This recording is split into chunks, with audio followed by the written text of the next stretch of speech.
Gema jiwa-jiwa yang terpenjara. 10 tahun telah berlalu sejak malam naas ketika Abu Shadi meninggal. Dunia telah berubah dan orang-orang telah melupakan, tetapi Sami, putra Abu Shadi, belum.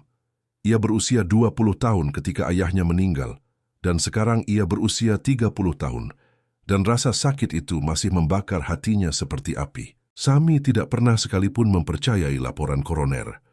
Serangan jantung, ayahnya sekuat kuda, tidak pernah mengeluh. Dan ia tahu dari tatapan mata ayahnya di foto terakhir yang bocor dari berkas investigasi.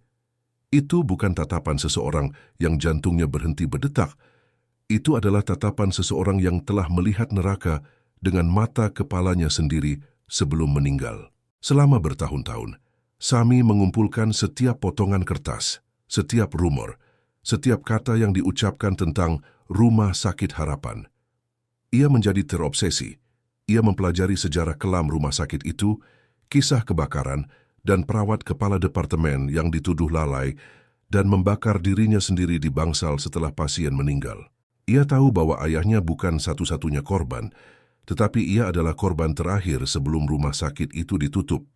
Pada peringatan 10 tahun kematian ayahnya, Sami memutuskan waktunya telah tiba.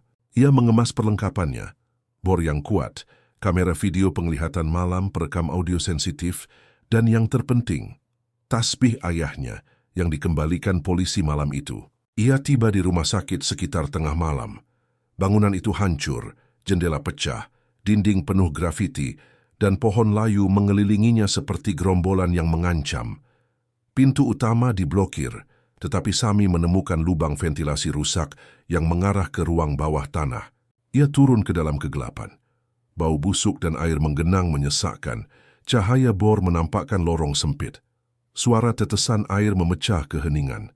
Ia naik ke lantai dasar, melihat meja resepsionis berdebu dan kursi plastik ayahnya terbalik di lantai. "Aku datang, ayah. Aku datang untuk mencari tahu kebenaran," bisiknya. Ia menuju sayap timur. Rantai yang dipatahkan ayahnya masih tergeletak di lantai, berkarat seperti batu nisan. Saat ia masuk, hawa dingin yang tidak wajar menyelimutinya. Alat perekam memberi sinyal aneh, kamera terganggu. Ia ketakutan, tetapi amarah mendorongnya maju. Koridor terasa panjang, pintu kamar kosong seperti mata gelap. Ia mendengar erangan anak kecil yang memanggilnya ke unit perawatan intensif lama.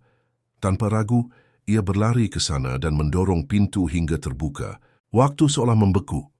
Ranjang berkarat, kasur terbakar, dan boneka itu masih ada di sana, tergeletak di lantai, matanya berkilauan di bawah cahaya senter. Sami menendangnya dengan marah. "Tunjukkan diri kalian," teriaknya.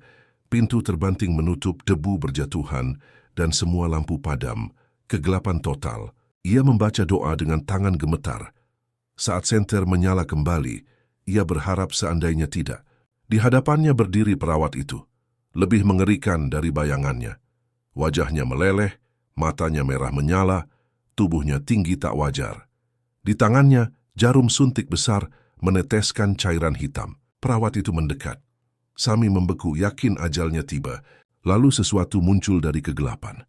Sosok transparan berwarna biru pucat mengenakan seragam penjaga keamanan lama. "Ayah!" bisik Sami sambil menangis. Hantu Abu Shadi menunjuk ke jendela pecah.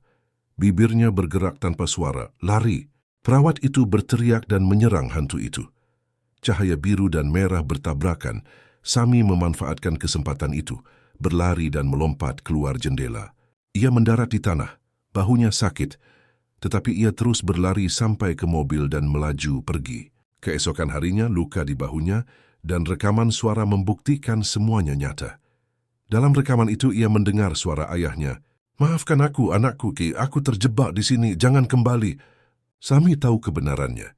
Ayahnya dibunuh dan jiwanya masih terperangkap di sana. Rumah sakit Al-Amal tetap tertutup.